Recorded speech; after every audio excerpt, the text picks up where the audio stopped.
हाँ, मैं जब कहता हूं कि अपने बच्चों को ये बताइए, आप लोग समझाइए, उन्हें दुनियादारी से अवगत करवाइए कि वह लोग अपनी उम्र के ये जो शुरुआत के 25 से 30 साल के बीच की जो जर्नी है, या यूं कहें कि 20 साल से 25 साल की जो ठोस जर्नी है शिक्षा लेने की, अपने आप को काबिल बनाने की, अपने जीवन को निखारने की, संवारने की, इसमें तपस्या का ये वक्त होता है।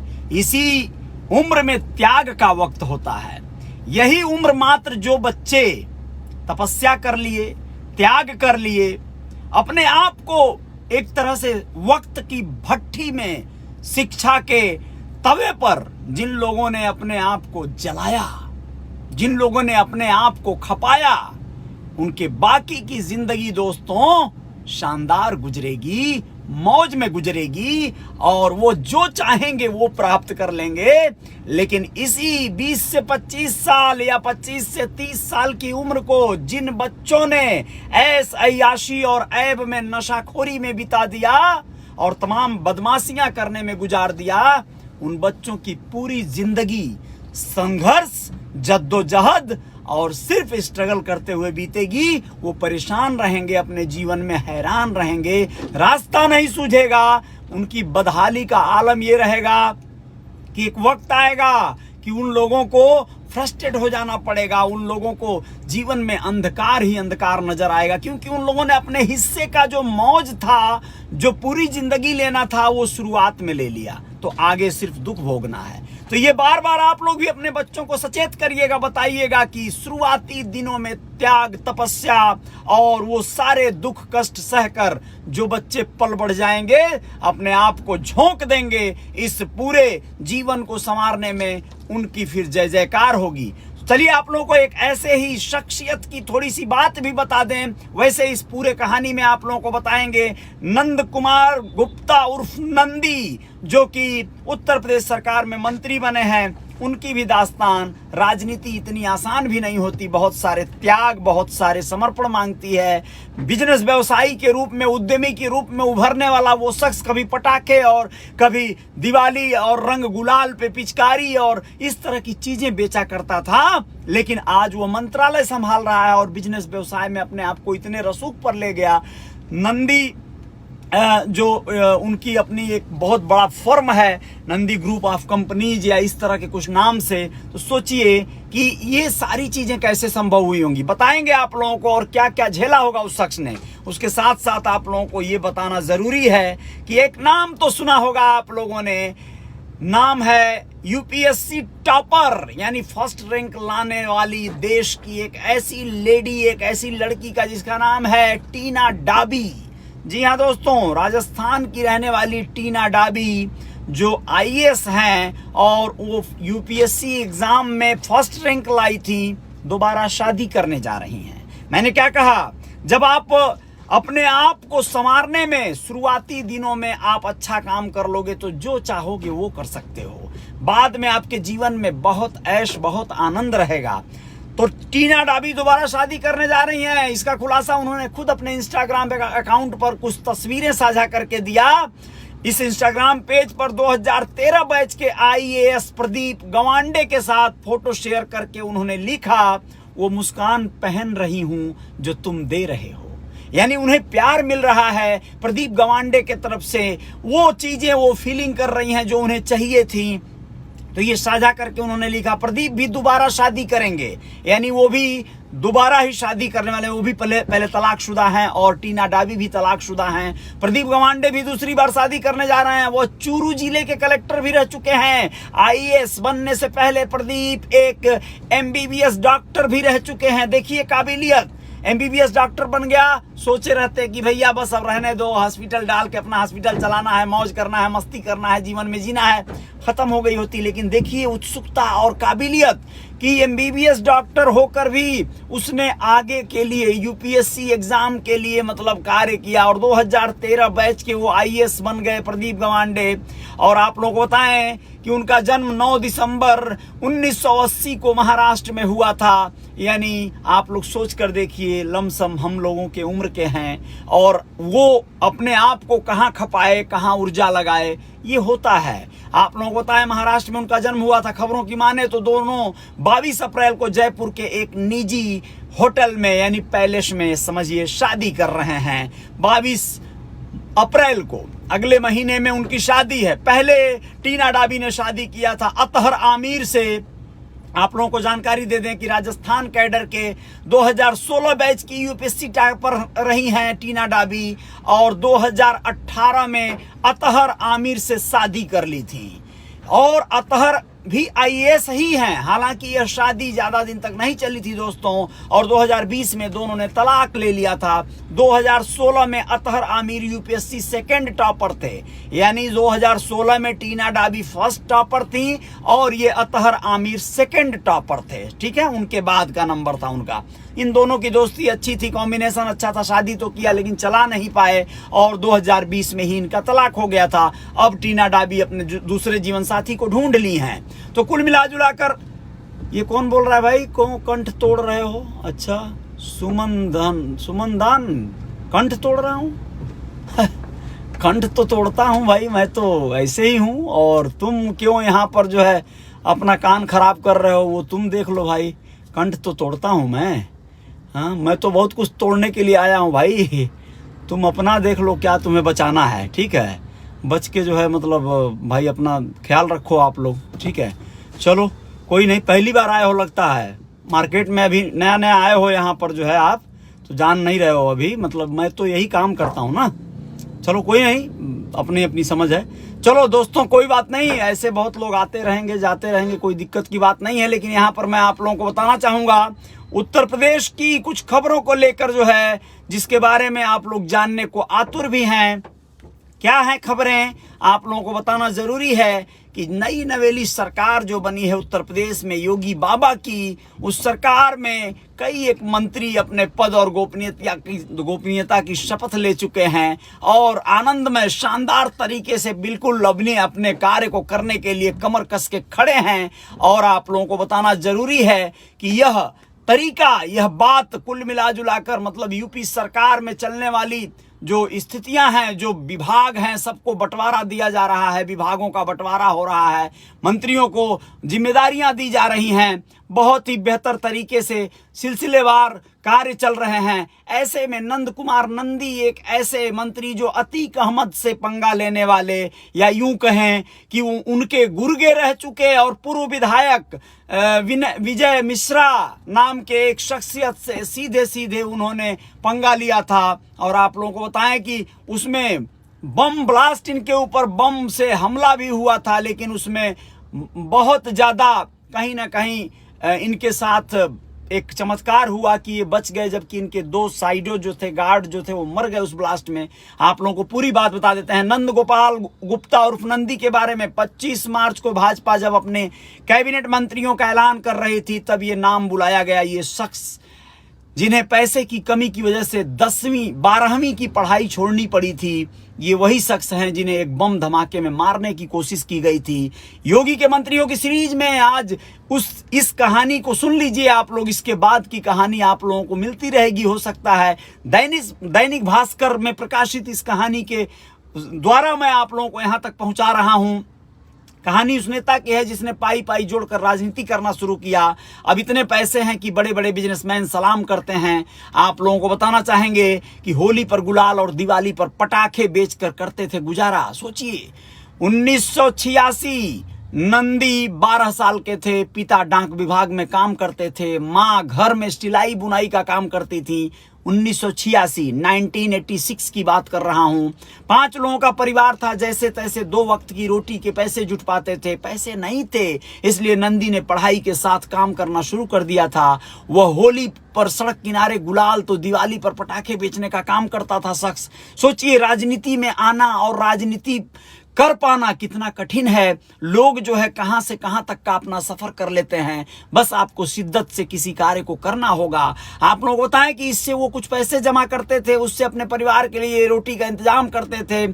साल 1991 घर में पैसे की कमी थी, इसलिए 12वीं के बाद नंदी को पढ़ाई छोड़नी पड़ी। इसके बाद इधर उधर से पैसे इकट्ठा कर उन्होंने एक ब्लैक एंड व्हाइट टीवी खरीदी। इलाके में पहला घर था जहां टीवी आई थी दोस्तों। लोगों को 50 पैसे में महाभारत दिखाकर वो थोड़े पैसे कमाने लगे। सोचिए, आप लोगों को याद होगा रामायण और महाभारत का वो वक्त जब भीड़ जुटा करती थी, जिसके घर टीवी रहती थी वह तो बहुत राजा की तरह रहता था, क्योंकि घंटों पहले से एंटीना सेट किया जाता था, तैयारियां शुरू होती थी। कई लोग बैटरी लगाकर तैयार रहते थे कि लाइट भगी अगर या लाइट नहीं आई तो फिर बैटरी से चलाया जाएगा। तमाम तरह की सुविधाएं होती थी। तो दोस्तों आप लोगों को बताना जरूरी है कि वो वहीं से कॉन्सेप्ट देखिए उस आदमी का कि 50 पैसे में महाभारत दिखाकर वो थोड़े पैसे कमाने लगे। और फिर आगे की बात सुनिए, साल 1992 अब तक कुछ पैसे जमा हो चुके थे, जिससे एक मिठाई की दुकान शुरू कर दी थी उस शख्स ने। बस इसी दुकान से उसकी तरक्की का कारवां चल पड़ा। मिठाई की दुकान से नंदी ने इतने पैसे बना लिए कि वो बिजनेसमैन की तरह सोचने लगा। कुछ दिन बाद थोड़े पैसे और जुगाड़ करके नंदी ने एक ट्रक ले लिया, साथ में दवाओं की एजेंसी खोलकर काम शुरू कर दिया। 1994 नंदी ने अपने रिश्तेदार के साथ मिलकर ईंट भट्टे से वह नंदी ग्रुप ऑफ कंपनीज के मालिक हो गए। ईंट भट्टा और तमाम बिजनेस धीरे धीरे क्रमशः बढ़ता है। आप लोगों को बताना चाहेंगे कि साल 1995 में नंदी और अभिलाषा मिश्रा के घर में महज 500 मीटर की दूरी थी। एक दूसरे से प्यार हुआ, बात शादी तक पहुंची, लेकिन घर वाले नहीं माने। अभिलाषा ब्राह्मण थी, परिवार नहीं चाहता था कि उनकी बेटी की शादी दूसरे कास्ट में हो। परिवार को मनाने की कोशिश की लेकिन बात नहीं बनी। 2 साल साथ रहने के बाद साल 95 में दोनों ने भाग कर शादी कर ली। ये एक गलत फैसला था, लेकिन प्यार तो प्यार होता है, उसको कौन रोक सकता है। मैं कौन होता हूं, आप कौन होते हैं। साल 2007 अब तक नंदी प्रयागराज के बड़े व्यापारी बन चुके थे, तभी उन्होंने नेता बनना तय किया। पार्टी चुनी बसपा। पार्टी के बड़े नेता इंद्रजीत सरोज के पास गए और कहा हमको इलाहाबाद शहर दक्षिणी सीट से चुनाव लड़ना है। इंद्रजीत बोले पहले कभी चुनाव लड़ा है क्या? नंदी ने कहा नहीं, लेकिन अब विधायकी लड़ूंगा। इंद्रजीत बोले 2 दिन बाद बहन जी आ रही हैं, तुमको मिलवाएंगे। 2 दिन बाद इंद्रजीत नंदी को मायावती के सामने लेकर खड़े हो गए। मायावती ने कहा तुमको पता है ना उस सीट पर केसरीनाथ त्रिपाठी बहुत पैसा खर्च करते हैं, तुम कर पाओगे? क्योंकि आप लोगों को भी पता होगा बहुजन समाज पार्टी के जो बैकग्राउंड है उसके बारे में, यानी पैसे वाले ही लोग पहले बसपा का टिकट पाया करते थे, पैसे वाले लोग ही बसपा का विधायक बन पाया करते थे। ये तो स्पष्ट है, ये तो सब लोग जानते हैं। तो ये सारी चीजें चलती रही। कुल मिला जुलाकर यहाँ पर मेरा मोबाइल हिल रहा है, क्योंकि गाड़ी में एसी चलाने पर जो है कुल मिला जुलाकर इसका कंपन शुरू हो गया है। मैं हाथ में ले लिया। चलिए आप लोग बताते हैं। नंदी बोले हाँ हम पैसा खर्च कर सकते हैं। मायावती बोली कितना कर पाओगे? नंदी बोले केसरीनाथ त्रिपाठी से दुगना पैसा खर्च करेंगे, दुगुना पैसा खर्च करेंगे। मायावती ने इलाहाबाद दक्षिणी शहर से नंदी को टिकट दे दिया और अच्छा खासा मोटा अमाउंट लेकर उनको टिकट दी होंगी, इस बात को तो आप लोग समझ रहे हैं। और उसके बाद उन्होंने बीजेपी के केसरीनाथ त्रिपाठी को हरा दिया। वैश्य समाज के नेता के रूप में नंदी आगे बढ़े तो मायावती ने इन्हें कैबिनेट मंत्री बना दिया। यह देखिए इत्तेफाक होता है, यह संयोग भी होता है कि जिस पार्टी से आप विधायक बने, संयोग से वो सरकार में आ गई तो फिर आपकी जो है जीत और चमत्कार हो गया, आपके साथ जय जयकार आपकी होनी सुनिश्चित हो गई। दोस्तों 12 जुलाई 2010 बसपा सरकार के कैबिनेट मंत्री नंद गोपाल गुप्ता उर्फ नंदी सुबह अपने घर से करीब 1 किलोमीटर दूर रोज की तरफ पूजा करने गए। मंदिर पहुंचे और गाड़ी से उतरते ही स्कूटी में रखे बम को रिमोट से उड़ा दिया गया। धुएं का गुबार उठा। धुआं छटा तो इंडियन एक्सप्रेस के पत्रकार विजय प्रताप सिंह और मंत्री के गनर की लाश पड़ी थी। नंदी का पेट फट गया था, आंतें बाहर आ गई थी, हथेली के चिथड़े उड़ गए थे। नंदी किसी तरह से भागकर पड़ोसी के घर में घुसे। दूसरा ड्राइवर आया और सीधे रास्ते के बजाय गाड़ी को शहर का चक्कर लगाते हुए RN पहुंचे। 8 दिन तक नंदी को होश नहीं रहा, 8 महीने तक अस्पताल में रहे। जब वो वापसी कर रहे थे तो लोगों के बीच खुसर फुसर शुरू हो गई थी कि क्या नंदी का फिर से वही दमखम दिखेगा या नहीं। नंदी ने वापसी की, पार्टियां बदली, लेकिन नंदी का रुतबा बरकरार रहा। दोस्तों, आप लोगों को बताना जरूरी है, 2012 पहली बार जनता ने नकार दिया। बसपा ने इलाहाबाद दक्षिणी सीट पर चुनाव लड़े, 414 वोटों से हार गए।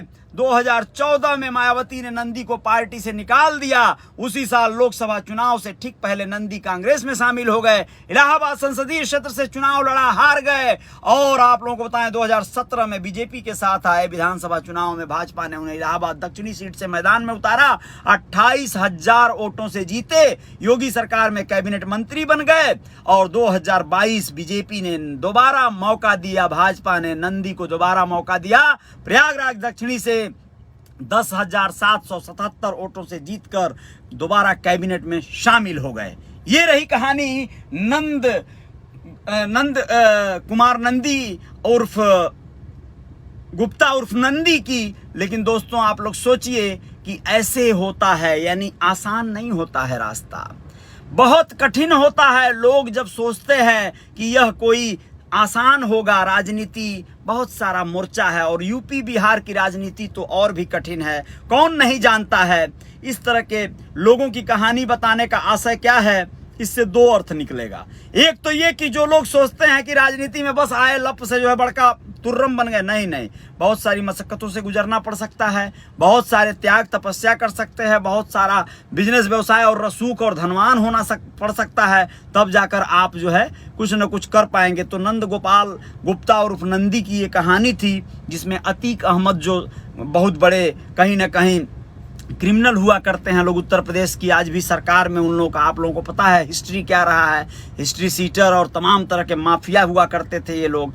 और उनके जो है साथ रहने वाले, उनके साथ जो है गुंडई करने वाले तमाम ऐसे भी लोग आज भी हैं। विजय मिश्रा उर्फ पहले के पूर्व विधायक कह सकते हैं आप उनको, ऐसे लोग जो है इस व्यक्ति से सीधे सीधे पंगा लिए, तोड़ फोड़ किए। इनकी कंपनी में, ये अपनी कंपनी चलाते थे, उस कंपनी में सीधे हफ्ता वसूली की बात हुई, हफ्ता वसूली न देने के कारण यह पंगा लिए और इनके साथ पूरा मारपीट तोड़ फोड़ तमाम तरह के मुश्किलों से गुजरा है व्यक्ति।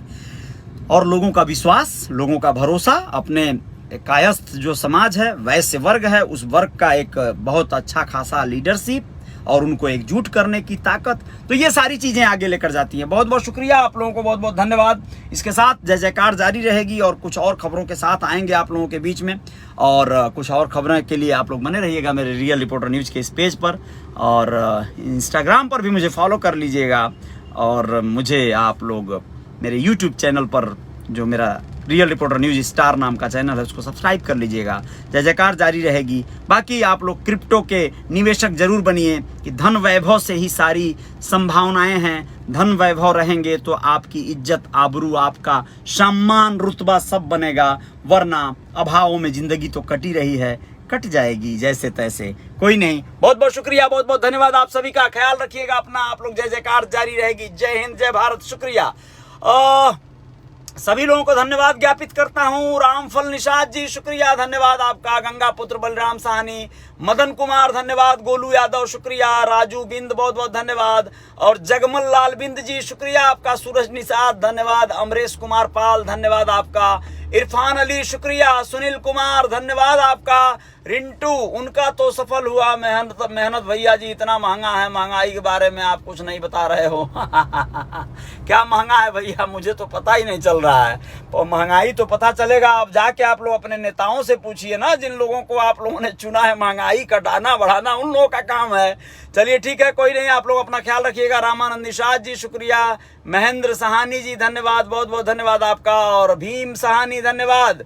धनकेश निषाद धन्यवाद। और सुमेर दान, हाँ ठीक है, कोई बात नहीं, कोई बात नहीं, धन्यवाद, कोई बात नहीं भाई, शुक्रिया। और व्यास निषाद जी शुक्रिया आपका। Shubham Nishad real hero, thank you भाई शुभम जी। राजू यादव धन्यवाद आपका, बहुत बहुत आभार। शैलेंद्र सहानी, और बहुत बहुत धन्यवाद, बहुत बहुत शुक्रिया, बहुत बहुत धन्यवाद। सभी मित्रों का धन्यवाद। चंद्रशेखर कुमार शुक्रिया, आभार। गोरख निषाद, अब्दुल रहीम जी शुक्रिया, धर्मवीर सहानी बहुत बहुत शुक्रिया, धन्यवाद। और गोरख निषाद भाई आपका याद आया, अरे आप आएंगे नहीं क्या, मेरा गाड़ी नहीं बनेगा, मिलवाए, आइए मुंबई आ गए हो तो स्वागत है, आइए स्टार हाउस मुंबई में मिलते हैं भाई मेरे, बहुत बहुत शुक्रिया।